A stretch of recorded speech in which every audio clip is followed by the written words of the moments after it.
Hello, welcome to the very first episode of UnJustified's Down the Rabbit Hole. Today we're going to be talking about a very special lady.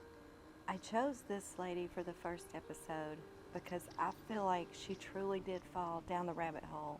Except the rabbit hole that Blanche fell down was no wonderland. Blanche was born in March the 1st, 1849. She was born into a very well-known and wealthy family which already had a toddler son named Marcel. Emile and Louise Monnier appeared to be the perfect high-class, high-maintenance family that lived in a beautiful mansion, complete with servants, maids, and butlers. Blanche was a 25-year-old French coming from the upper-class and well-to-do family.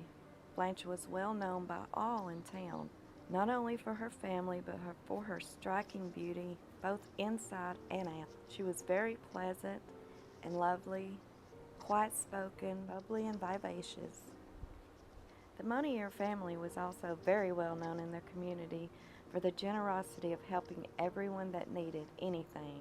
Her mother was even presented with a prestigious award from the Committee of Good Works for her largely generous contributions to France. Blanche was a petite-sized lady, standing at around 5'4". She had beautiful hair and big, beautiful, brilliant eyes.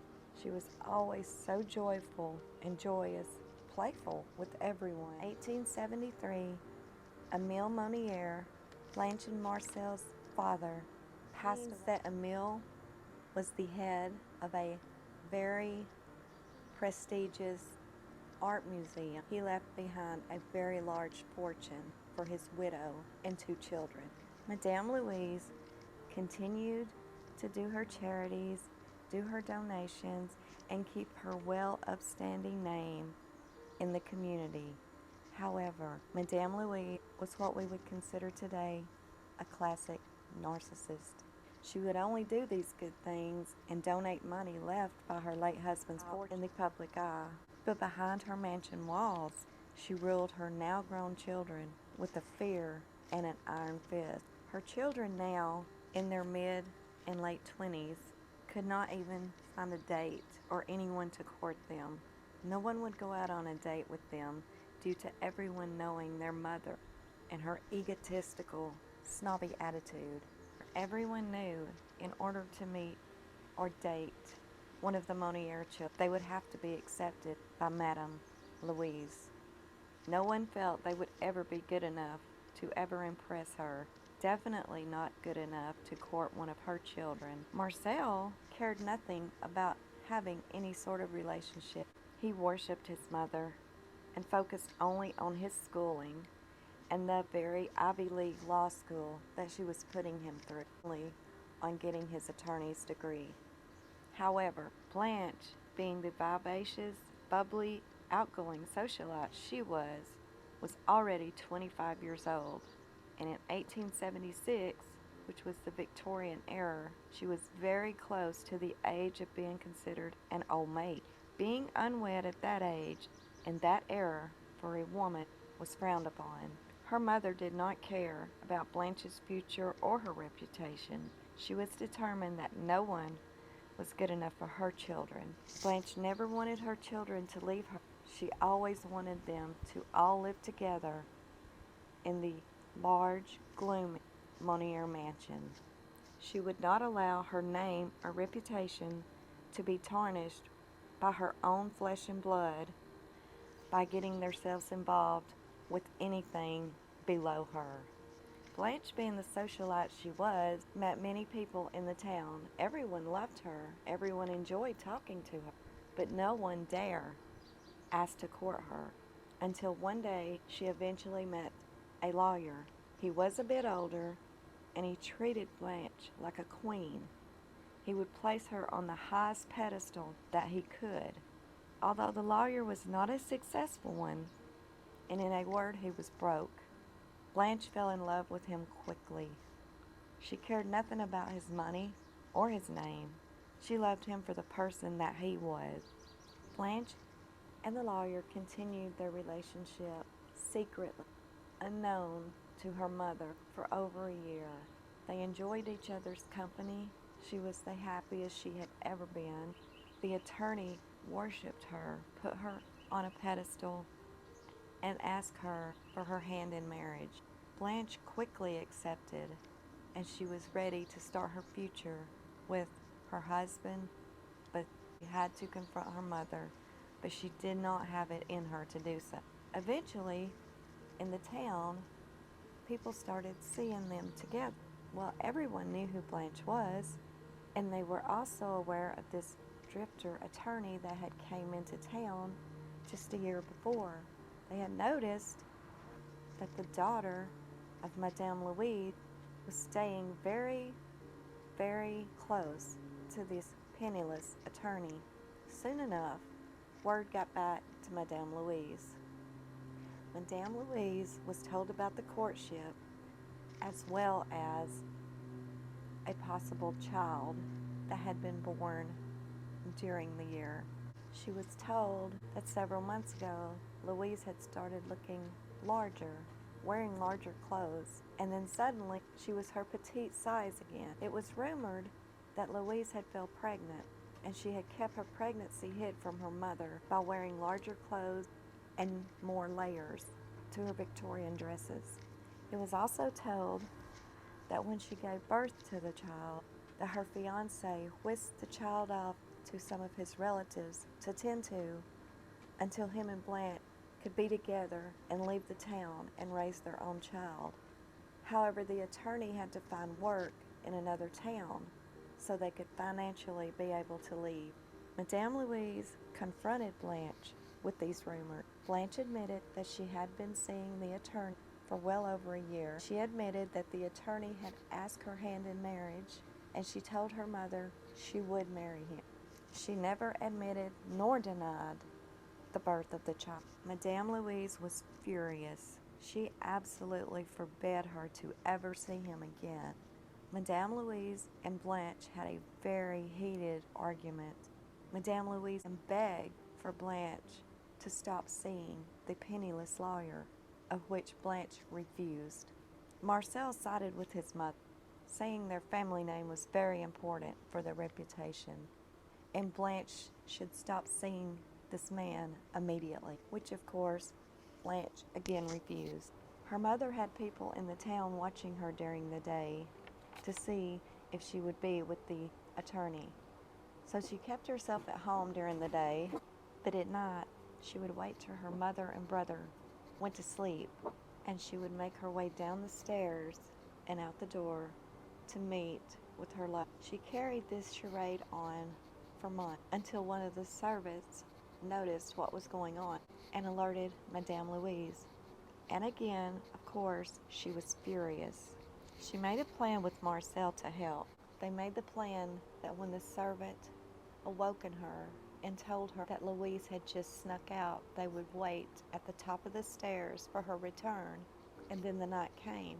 When the servant alerted Madame Louise that Blanche had just left the home, her and Marcel set their plan into action. After they had everything ready, waited at the top of the stairs in the dark for Blanche's return. As Blanche came through the front door, the very dark and gloomy room, and headed up the stairs as quietly as she could, not to wake her mother and brother. When she reached the top of the stairs, she was grabbed from both sides, one side from mother, one side from brother. She fought with them, resisted them, but she was no match, being the petite girl she was. They grabbed her and threw her into a dark and tiny room. Her mother stripped off her dress and her clothing, and they flung her into the tiny dark attic room. They slammed the thick wooden door shut, and Blanche could hear them as they was placing the heavy padlock on the outside of the door. As she beat on the door from the inside of the room, she screamed, "Why are you doing this? What are you doing, Mother?" Her mother told her she would remain locked inside until she swore to never see her fiancé again. Blanche was very strong-willed, and she told her mother she would never stop seeing him, and she would get out of the room, and she would marry her fiancé. Her mother told her she would never get out until she swore that she would never see him again. Blanche gave up her screaming towards them and walked around the tiny, dark, damp room. She could hear tiny, scattering sounds of rats moving. The room was pitch black, impossible to see anything. She felt around the walls and finally found the only window in the room. As she moved back the curtains, she felt heavy boards had been nailed to the wall over the window. She tried effortlessly. She pulled and tugged and tried to get the boards off, but it was no use. She finally gave up with her hands in pain, and she assumed full of splinters. She felt around the walls and found a small bed deep in the corner with a thin blanket. Since she had no clothes, she could feel the draft of air. She lay down on the bed, fell asleep under the thin blanket. When she awoke, she knew she had slept through the night because she was not tired anymore, but it was still pitch black, not even a pinhole of light. As she stood up, found the wall, and felt her way back to the door, she beat on it once again, screaming for her mother. "Let me out, Mother. I need food. I need water. And I need fresh air, please." After several minutes, Mother's voice from the other side calmly replied, "Do you swear to never see him again?" And Blanche screamed back, "I love him, Mother, and I will marry him." Her mother said, "Very well, have it your way. There is food and water in the floor by the door." Then she heard her mother walk away. Blanche felt down the wall to fill a small pitcher of lukewarm water and some breadcrumbs and some other types of food scraps. She ate them and drank the warm water, but saved enough of the water to rub on her face and arms, for they were itching from the damp, dusty room. Days turned into months. Months turned into years. Blanche had no idea what day, what year, every minute, every second, every hour was just the same. Dark, quiet, and her only friends or companions was the rats she had befriended. Her hair had grown long. Some nights were very cold. She had taken her hair to warm her body. She was losing her ability to speak. She had went to the window and screamed numerous times over the years, hoping some of the street people would hear her screams and call for help. No one ever came. And although Blanche was very well known to everyone in the town, her disappearance had a very good excuse. When her mother was asked what happened to her, she told people she just disappeared. She didn't know where she was. Well, in that day and age, people didn't talk. People didn't tell each other's business. They kind of kept it to themselves.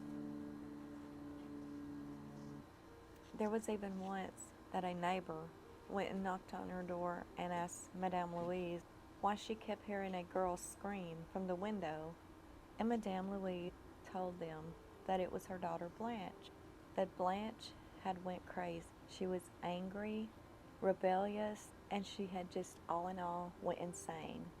Well, in the day of the Victorian era, 1876, it was very common if family thought one of their children or relative had went crazy, was having mental issues. It's common that they would be put in a room and taken care of just as they would be if they were in a hospital. So no one thought any more about it.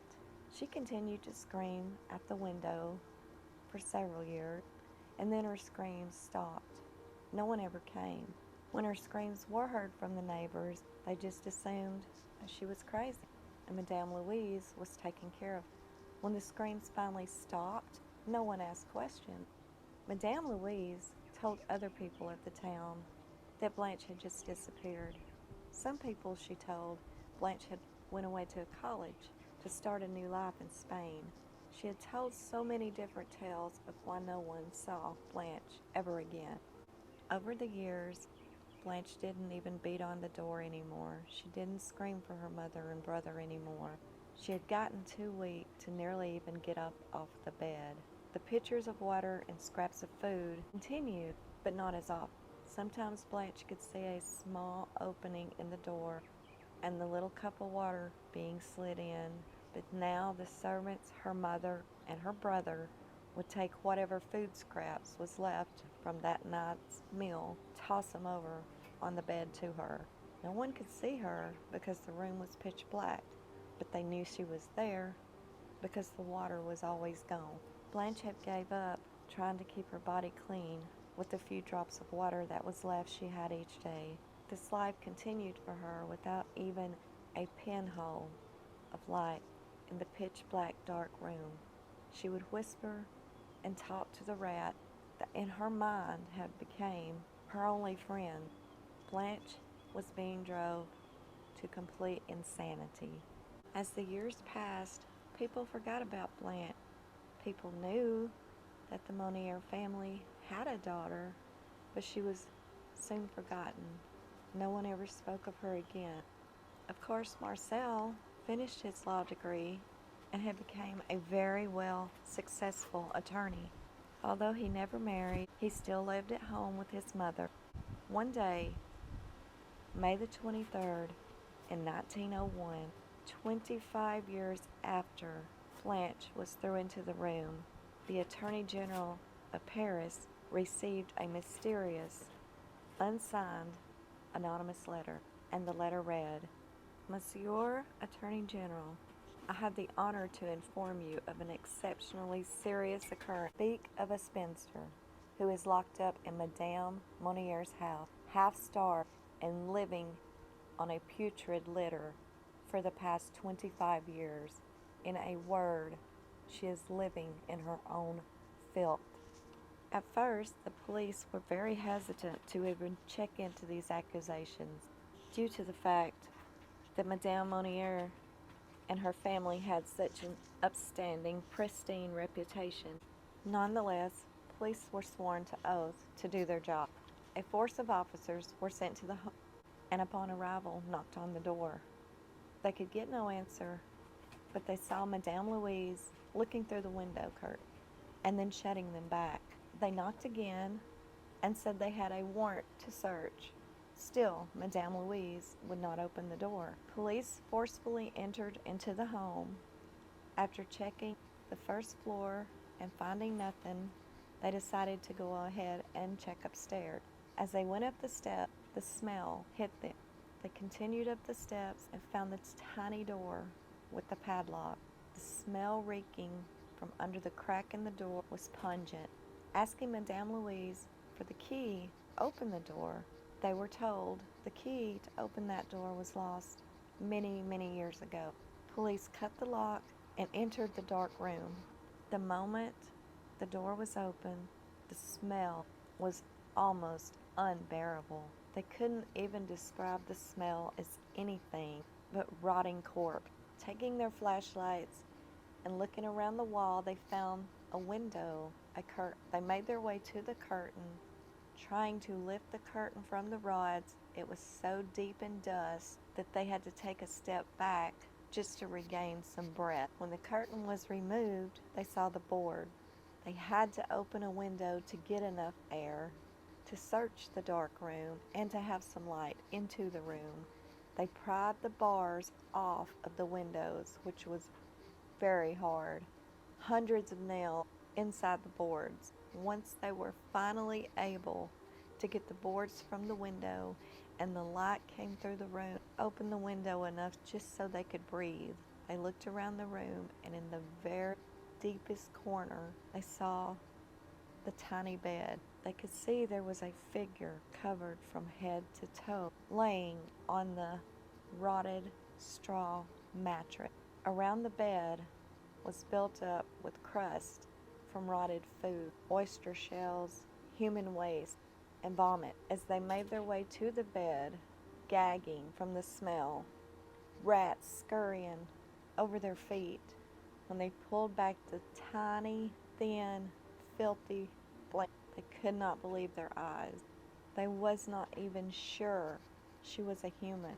Her hair was matted, but it had grown so long it was almost to her ankle. She tried to take her matted hair and cover her naked body. The sun was too much for her eyes. As she tried to cover her eyes with her hands, it was Blanche, weighed just over 50 pounds. Her body was skin and bone, She did not even look human. She couldn't hold her head up more than a few seconds, for her matted hair was too heavy. The smell was unbearable. They quickly wrapped Blanche in the filthy thin blanket and rushed to get her outside and to a hospital. As they got to the bottom of the stairs, they saw Madame Louise sitting peacefully at her writing table, dressed in a very elegant black dress with white square, and enjoying a cup of tea. They had to cover Blanche's eyes because the sunlight was excruciating. As some of the officers took Blanche to the hospital, two remained to question Madame Louise and Marcel. They found Marcel in his room in his work study. After questioning both, the police were told that 25 years ago Blanche had went crazy. She had turned angry, destroying things, and her mother had no choice but to lock her in this room. Madame Louise and Marcel was arrested for neglect. At the hospital, the doctors did not expect Blanche to live. They had to shave her head so her neck could stand to hold up her head on her own. Her hair alone weighed 2 to 3 pounds. And even though she could barely say any words anymore, because she had lost her ability to speak, to know words, she still knew some word.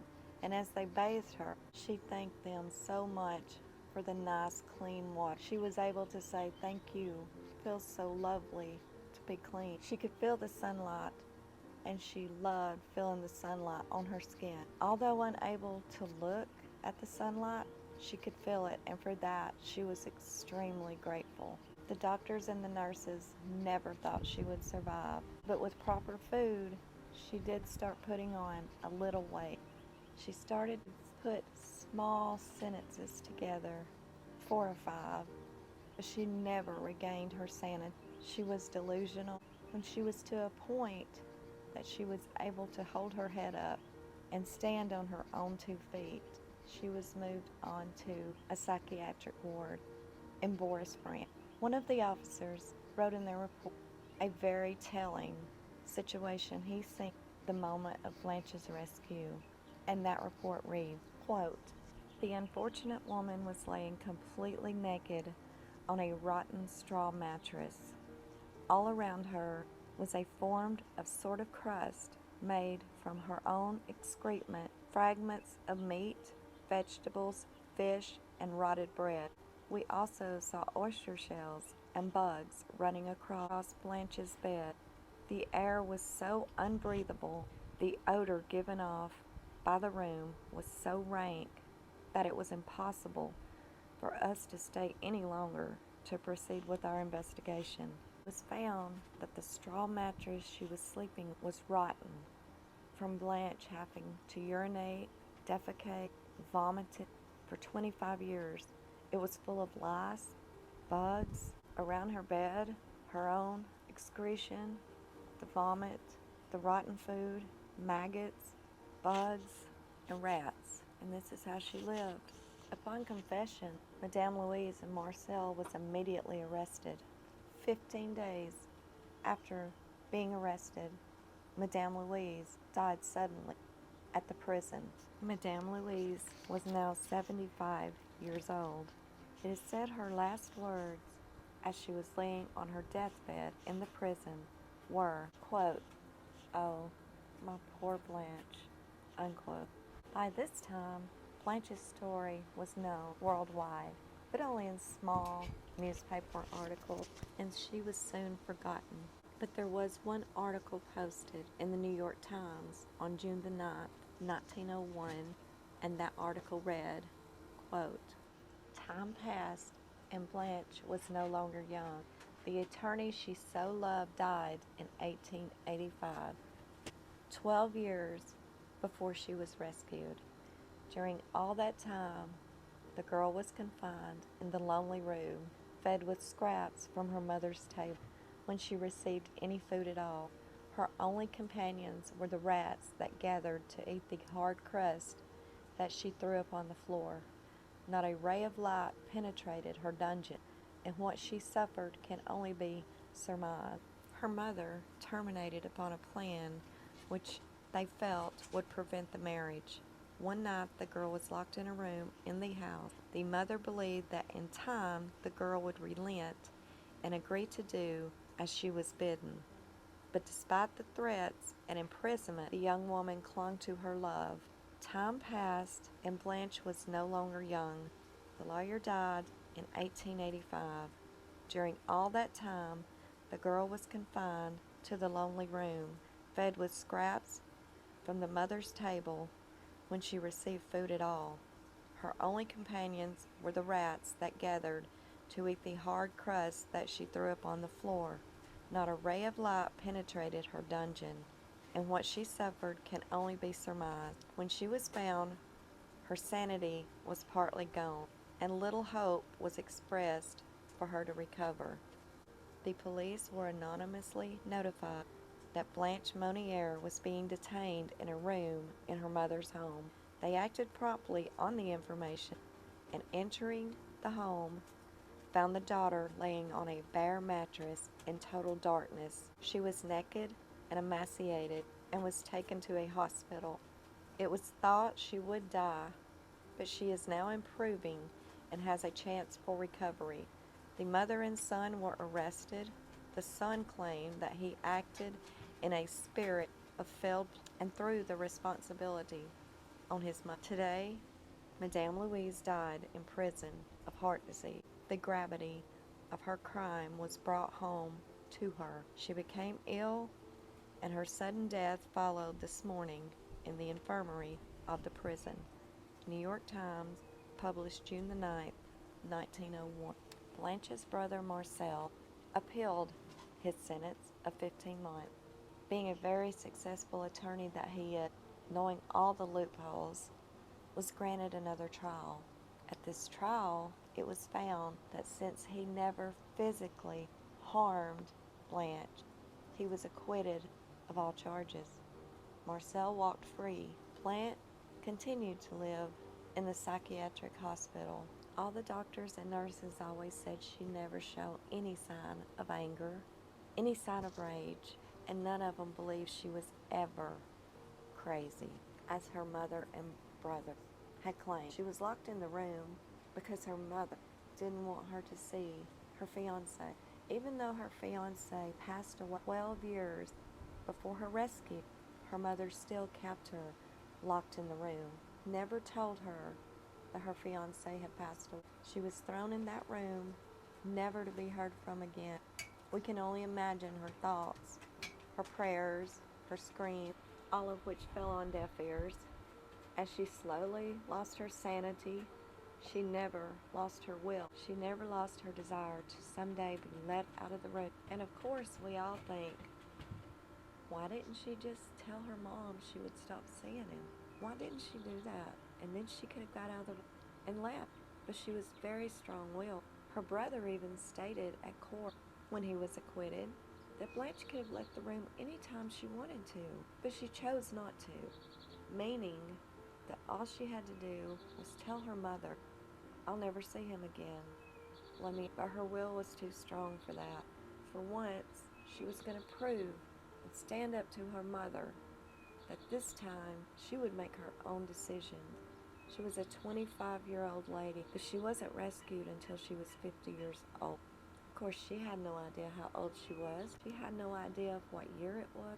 Years ago, she had lost her ability to even reason on things like that. Her mind flipped into almost animal instinct survival mode. How she survived, I have no idea. One small cut could have led to a deadly infection. No medical care, no bath, no hygiene, crumbs of food, rotten, vomiting on her, laying on a rotten straw mattress filled with 25 years of urine, defecation, vom, live, fleas from the rat. I have no idea how she survived. No sunlight, drops of water to death.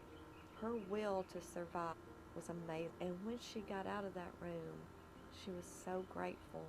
She wasn't bitter. She wasn't resentful. She was grateful. Blanche lived for 12 years in the psyche. Passed away on October the 13th, 1913, at the age of 64 years old. She never regained her sanity. She never regained her eyesight. The few words she was able to speak were always pleasant and thankful. However, it was very few words. Blanche died with no money, no family, and not married. Alone. We can only hope today she is resting in peace. I felt like Blanche deserved the first episode of Down the Rabbit Hole. I feel like Blanche went down a rabbit hole she never came out of. She may have came out of it physically, but she never came out mentally. Blanche's death was unjustified. Blanche's treatment by her own mother, unjustified. It was never told who wrote the anonymous letter. There was rumors and speculation about who did write the letter, and none of them was never confirmed. Some of the speculations were, maybe it was one of the butler or maids or servants that helped to throw her the food scrap. Maybe they felt really bad and just anonymously sent the letter. Another rumor is it could have been the husband of one of the servants. Maybe the servants told the husband and the husband felt so bad he sent the letter. But then the rumor that most people believe is the actual one that sent the letter is her own brother, Marcel. It's believed that he sent the letter himself because he knew his mother was getting older. At 75 years old and already had heart condition, he did not want the dirty little secret in their attic to be all on his responsibility. So it's believed that most likely he himself is the one that sent the letter, and knowing that he was a very successful attorney, that he could get out of it with no problem, and he did. It's not known if the child that Blanche was supposedly pregnant with and had was ever true. It's not known. It's not known if the attorney that she was seeing ever even looked for her, although I'm sure he did. What is known is he did pass away 12 years before she was rescued, at which her mother could have let her out of the room then, but chose not to. I'm sure her mother knew by then she had already lost her sanity, and she already looked like something that wasn't even human. And I'm sure that's why her mother continued to leave her in that room, to continue her pristine reputation in the town. We don't know. We can only assume these.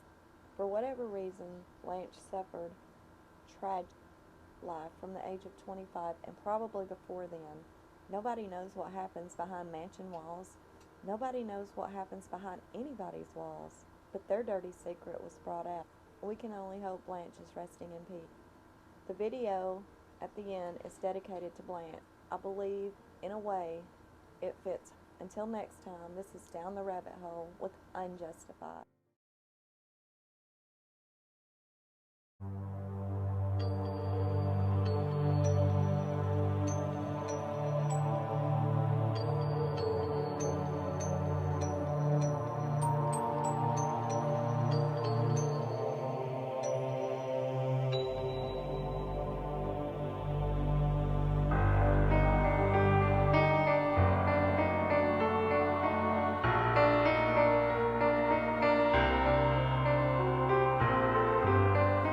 Had a world of my own, everything would be nonsense.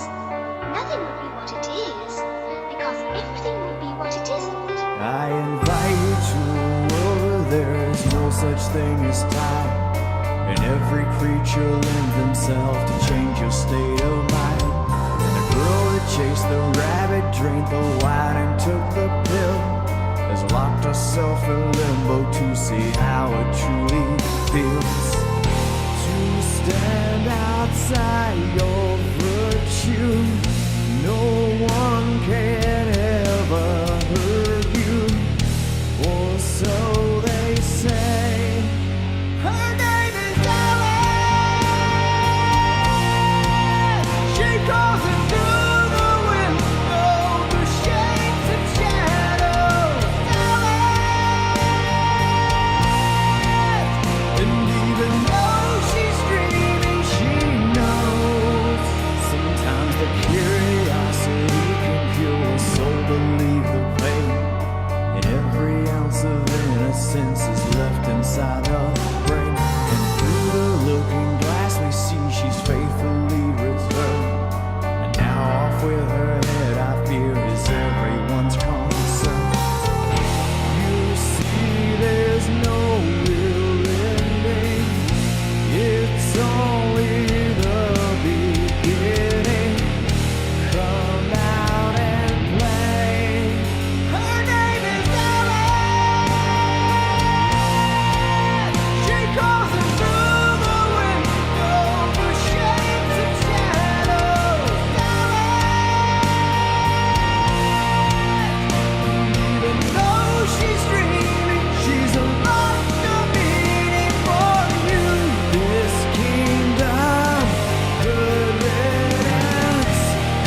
what it wouldn't be, it would. You see?